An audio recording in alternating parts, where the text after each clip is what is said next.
If you've been feeling sluggish or tired or just not really yourself lately, it could be your liver. The liver performs over 500 functions in the body, from filtering out toxins to balancing hormones. And when it gets congested, it can show up in your skin, your energy, your mood, and even your waistline. So today we're going to talk about the liver and some of my favorite ways to cleanse and support the liver. So a little bit of background on me and why I'm fascinated with this topic and kind of my experience with it. When I was 12 years old, I had a surgery to have a liver tumor removed, and it left me with a big scar that lined my entire rib cage. So I have a lot of scar tissue there. Then fast forward to 2001, I was 30 years old and I was experiencing a lot of issues, a lot of pain in my in the liver area, pain in my shoulder, and just a lot of discomfort. And I learned that I had gallstones and that I was also not a candidate for the simpler laparoscopic gallbladder removal surgery. So, and it also is worth noting that I had been on birth control pills for several years at this point. So, we'll talk more about that, pharmaceuticals and how they play into it. But it really forced me to kind of pause and do some research and look at what other options I might have that I could do more naturally. So, through my research, it led me to the liver and gallbladder flush. And I began doing a series of that. I'll talk more about that later on in the video. But I really have spent quite a bit of time. I've read dozens of books, listened to countless podcasts.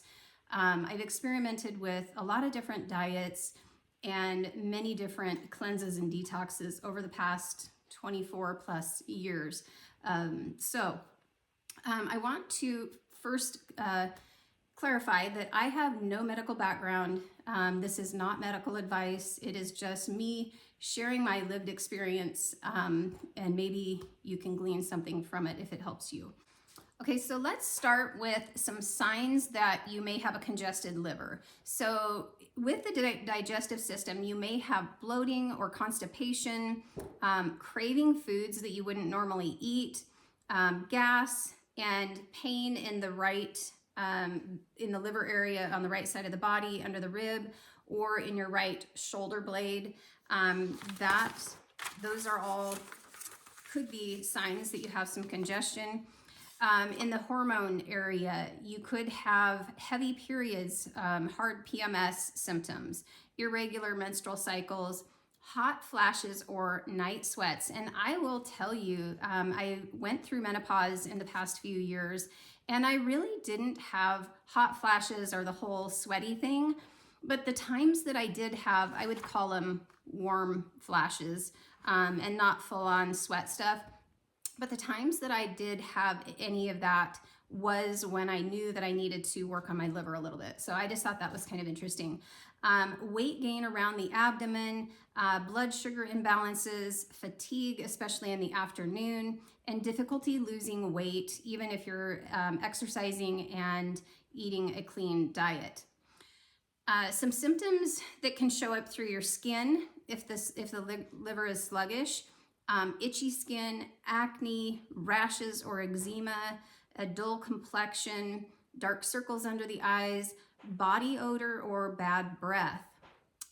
Symptoms that might show up in your mood or energy: irritability or anger, brain fog, difficulty concentrating, feeling overwhelmed and unmotivated, and sleep disturbances, particularly between the hours of 1 and 3 a.m. This is a traditional Chinese medicine time that is associated with the liver. And then some general physical symptoms that might show up: headaches, especially behind the eyes, stiff neck and shoulder tension, right side. It could also be on your right hip or something on the right side, just tightness and tension, swelling or water retention, spider veins or red dots, those cherry angiomas on the skin, and then chemical sensitivities to perfumes and cleaners and kind of some of the chemicals that we are around. So moving on to some facts, fun facts about the liver. It is the second largest organ in the body. Our skin is our largest organ. So the liver is the largest internal organ. It's about 3 pounds, and it is primarily on the right side underneath the rib cage. And in ancient medicine, it is associated emotionally with anger, feelings of resentment, and some of those negative emotions. So emotions are always something that I pay attention to when I'm looking at health stuff as well. And it filters everything that you put in your mouth and on your skin. So food, pharmaceuticals, over-the-counter medications, anything that enters the bloodstream, your liver has to filter that out. So the liver also manufactures bile for digestion. It makes and breaks down many hormones like testosterone and estrogen. It regulates our blood sugar, removes poisons and toxins from the blood, and makes proteins that regulate clotting. The liver also filters all of your blood every 3 to 4 minutes, so it's very busy. It's constantly working for us. And the liver can regenerate itself. So back when I was 12 and I had that surgery, I remember that they believed that they were going to have to take half of my liver. And I remember just learning that at that time that it would regrow. And it turns out they didn't have to take it, but I just thought that was an interesting fact. So some things that stress the liver include blocked bile ducts, viruses, inherited disease, which interestingly enough, I've read that we actually inherit our mom's microbiome. So I think there's kind of that connection to inherited disease is we inherit our mother's microbiome. Iron overload, poor diet, processed foods, refined carbs, exposures to chemicals, parasites, and pharmaceutical drugs. Acetaminophen is a huge liver stressor. That's been one that's been talked about more lately. According to ChatGPT, it causes around 56,000 ER visits every year in the US, 2,600 hospitalizations, and between 400 and 500 deaths per year. And there's so many natural options. We don't have to use those things that are so stressful on our body.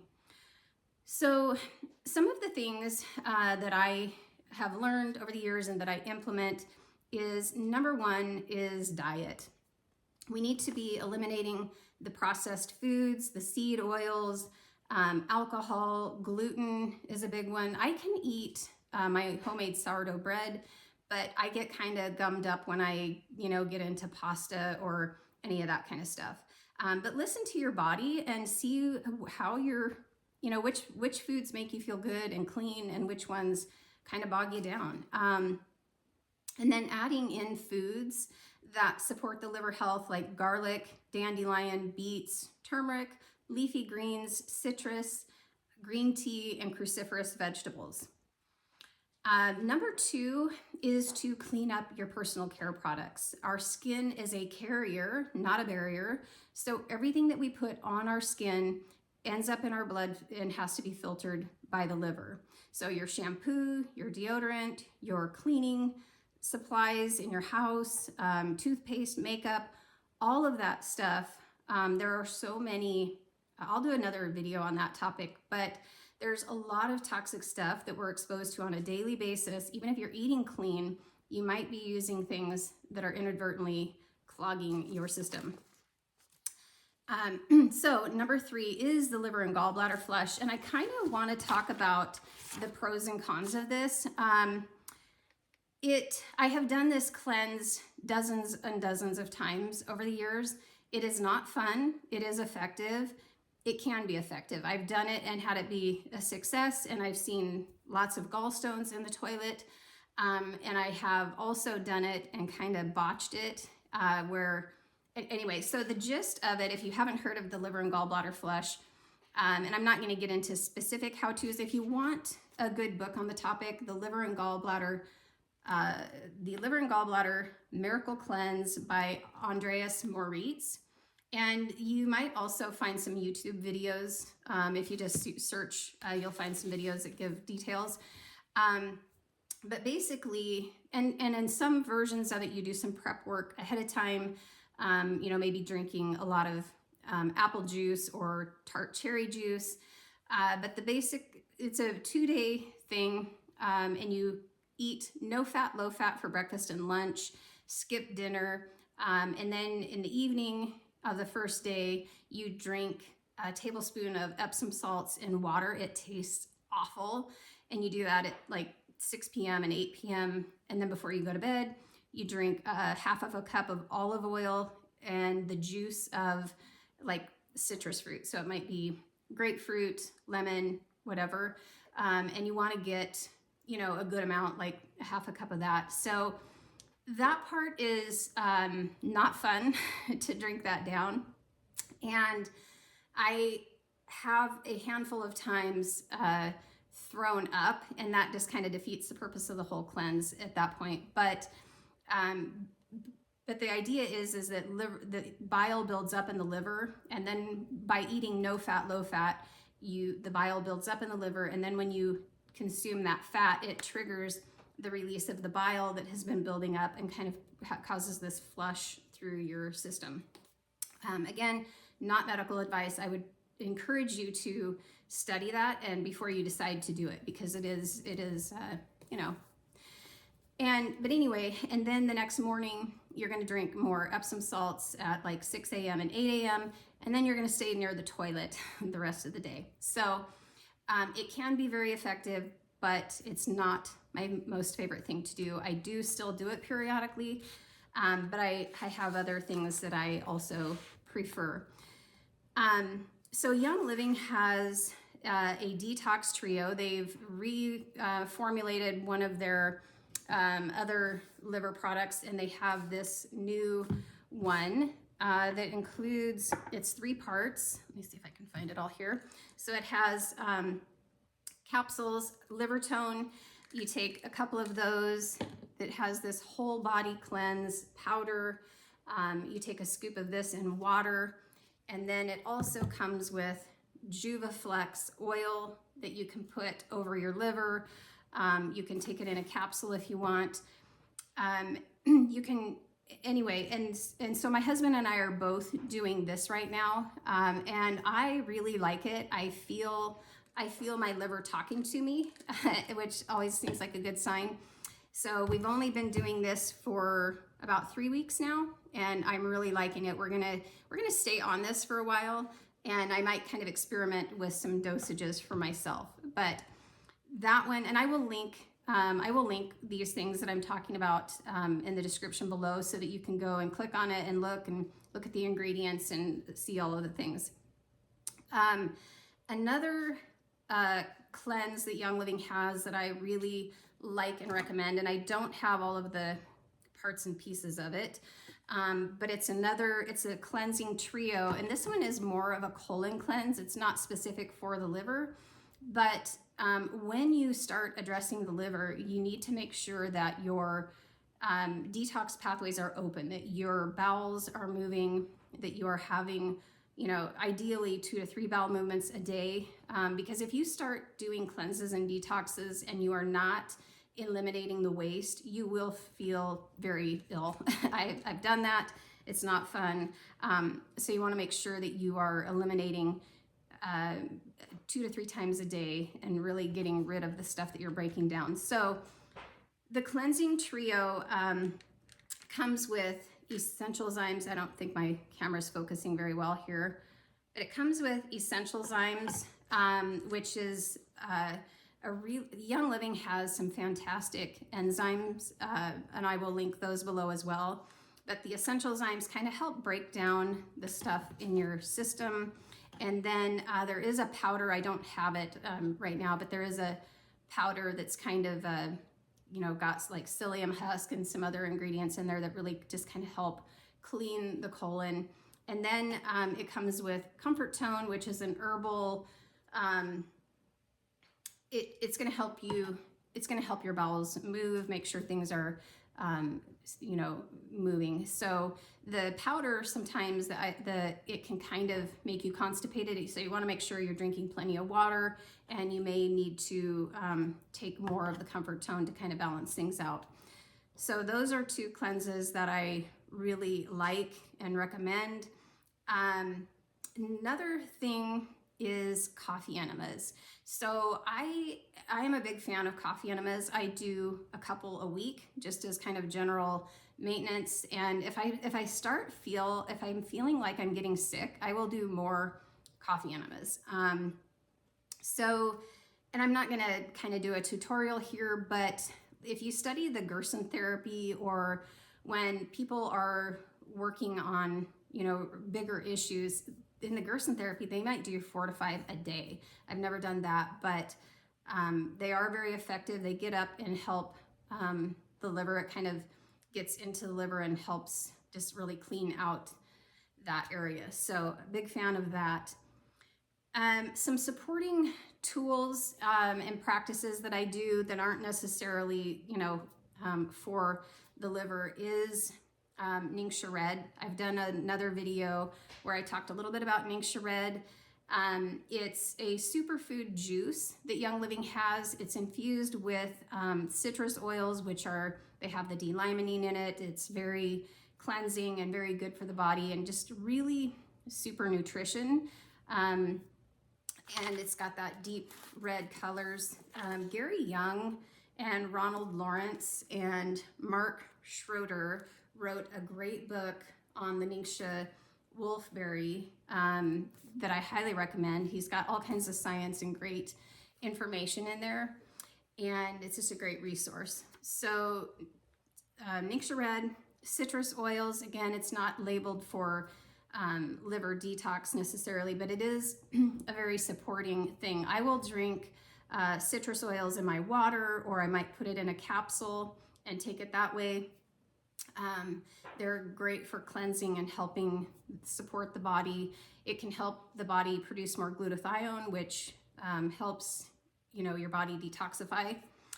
And I will also sometimes rub them over my stomach, over my liver, maybe do a castor oil pack, which leads me to the next thing is castor oil packs. I also have another video on castor oil. Go check that one out. I am a huge fan of castor oil. Just so many great benefits to that.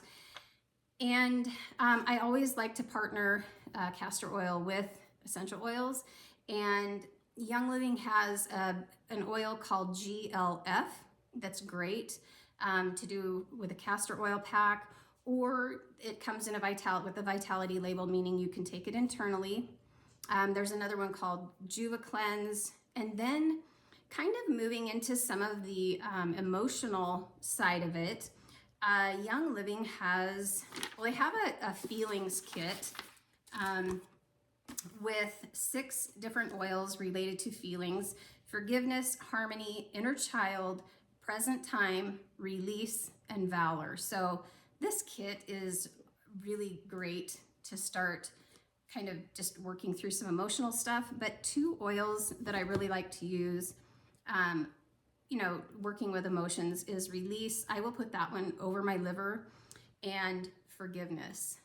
One mentor, when I went to a business training several years ago, said that forgiveness should be a daily practice, that we need to constantly, you know, and when you practice forgiveness and practice release, it's really about shedding what is not serving us. You know, we don't want to hold on to all of this emotional baggage, because it does impact our health. So these are just kind of a handful of some of the things that I like to do to support my liver, to support my emotions, and just kind of the whole thing. So I hope that you found some value in this. If you have any tips or thoughts, I would love to hear them in the comments below. If you would like to subscribe and follow me, this is the kind of content that I like to talk about. And I will link those things in the description, and thanks for watching. I will see you in the next video.